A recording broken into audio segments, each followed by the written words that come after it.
One of the problems is that a lot of people start with the tool. I need a logo. Yeah. I need a brand identity. I need it to look good, when it's 3 or 4 steps backward where they really are having the issue.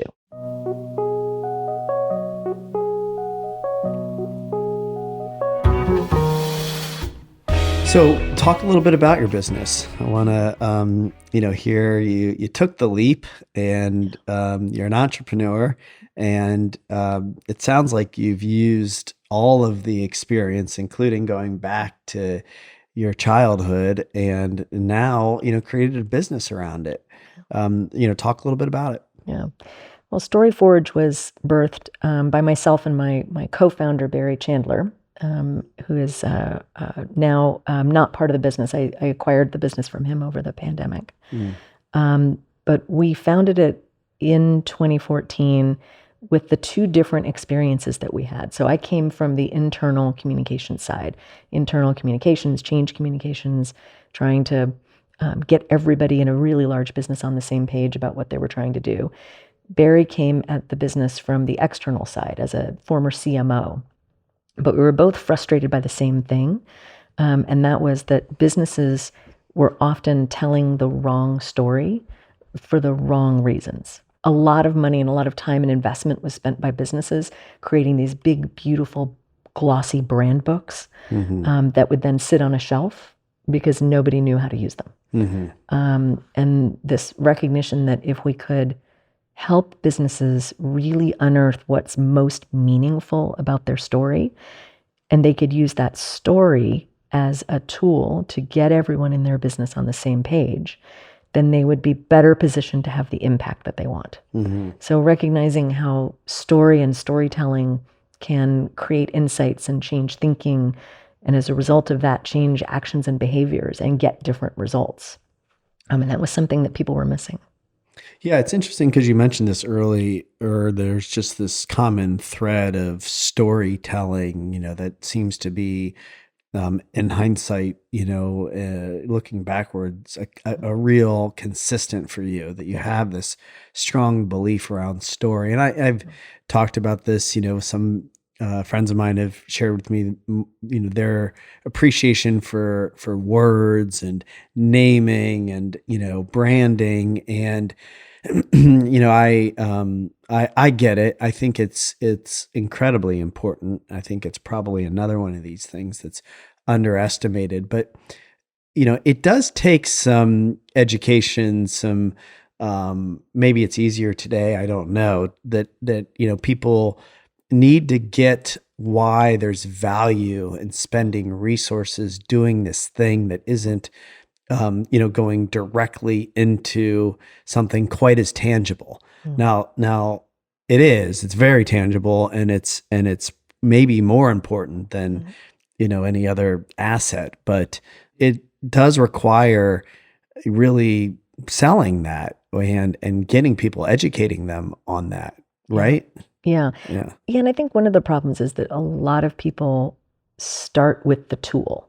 I need a logo. Yeah. I need a brand identity. I need it to look good. When it's 3 or 4 steps backward where they really are having the issue. So we would often hear from our clients that the thing they were struggling with is that everybody's on a different page. It's feeling very dissonant. I've got people going in 5 different directions. Nobody's sure what the priorities are.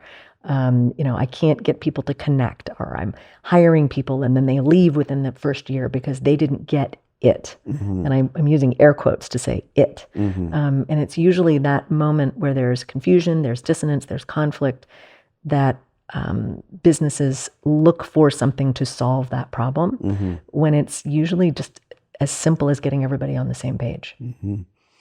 Yeah, so it's something that you can use internally equally as much as it is an outward-facing thing. Absolutely. Yeah. And I think, now, do you develop the tools? I mean, that's part of the business too. It's not just the brand building. You end up kind of going and giving people the full suite of those services. yes, but it's about sequencing. A lot of times we start with the tactical because we can see it. It's easy to check it off a list. I need a brand, I need a logo. When somebody comes in and says, though, they need the logo, they need a website, I mean, I've been in this experience before where I'm pretty brand driven.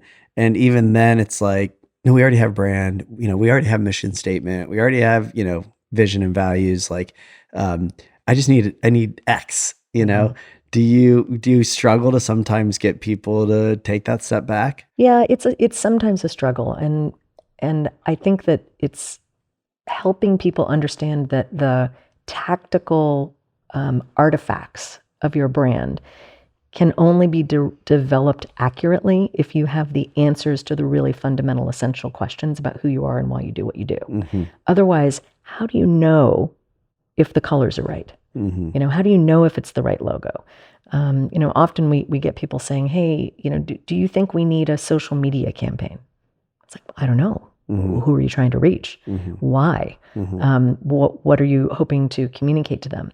So these tactical, very, very important tactics and strategies of communication or brand identity, they need something to come from. They Mm-hmm. need a strategy, a story, something that you're trying to achieve in order to decide which ones are right for you. Mm-hmm. Tell me a little bit about kind of how you've transitioned the business over the years, including acquiring the business and where you're seeing the business going today.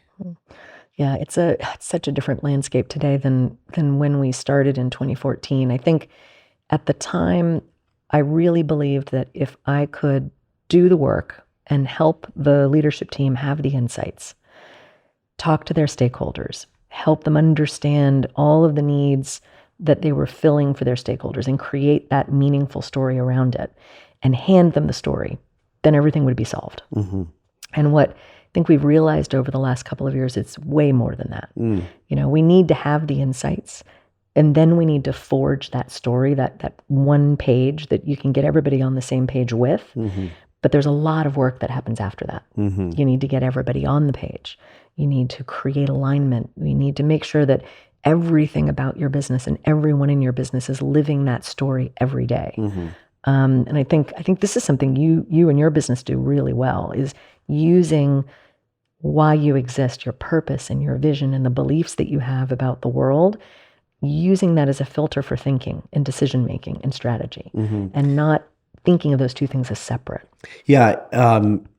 Yes, and it does require a lot of ongoing work to continue to make sure that that is understood by everybody in the organization. And, I have found that as we've grown and as I changed roles and got further away from the day-to-day of the business, that the messaging, the why we are here, the who we are, how we do it, how we connect with people, what the purpose of all of this is, gets lost if you're not careful. You Yeah. really have to continue to hold the hands of the brand all at all times, or else it just gets diluted and lost. There was a period of time not that long ago where I realized that we had so many new people who had not really been told the history, the story, the words on the wall were just words on the wall. They didn't know what they meant really. And they couldn't then consequently translate that into how they shared themselves with our clients um, and our customers. And it was like, oh shit, you know, that's got to change fast. Yeah. So it's a never ending process. You don't just create it, Yeah. give the page, and you're done. Yeah, absolutely. Yeah, I think that purpose-driven businesses are more like sailboats than they are like motorboats. Mm-hmm. So if you're in a motorboat, you point the boat in the direction that you want to go, and you give it all the possible gas, and you go in a straight line toward that. Mm-hmm. Sailboats know where they're trying to go, but to get there, they have to consider the wind and the current and the weather, Mm-hmm. and they tack back and forth toward that goal. And that, to me, is the best metaphor I've found for what a purpose-driven business is. But for everyone to be tacking back and forth and to be making those constant decisions every day, you need everybody to understand what are the parameters. Yeah. What are we trying to do and why? And that's, for me, where storytelling is really helpful, because it's the two sides of it, as you said. Stories, and the most meaningful stories, are both told and lived. And sometimes it's just telling people the story can help them have the insight and contextualize all of those things that you mentioned. But sometimes they have to live the story. So I was at a meeting with a client last week, and they had to order lunch for I think it was about 160 people. So they ordered lunch from Freedom a la carte. That was one small, tiny little decision that the business made. But they were able to make that decision in a way that was aligned with their values, that supported an organization that was doing good in the community, that then lifting people out of difficult situations and putting them on the right path. It was just ordering lunch. But in business every day, we make hundreds, if not thousands, of decisions. And what are we using as the filter for our decision making? Yep. And how do you filter, knowing that, you care so much about conscious capitalism, purpose-driven business? How do you end up filtering your clients, knowing that, this is something that's so important to you personally and to your business? Do you only work with customers, clients that have that shared vision and value? Yes, and we haven't always done that right.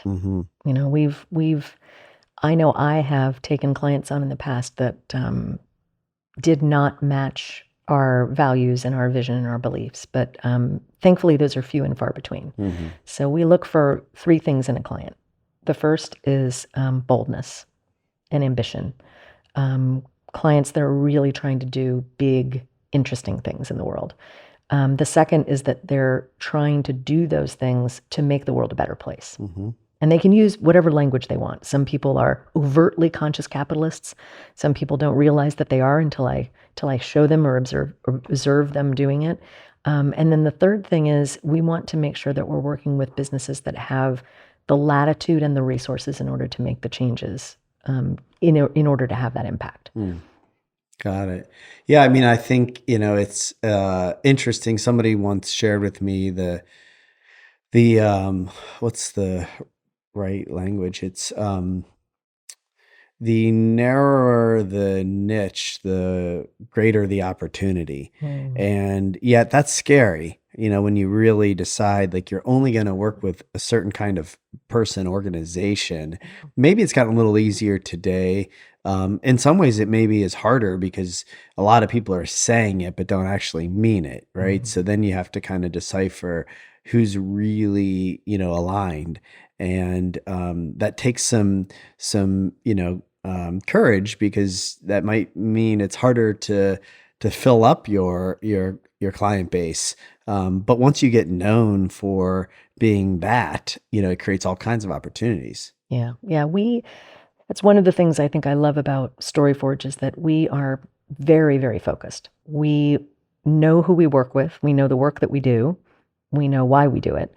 And that focus enables us to be as focused in who we're speaking with, how we're targeting our marketing, and how we're targeting our business development.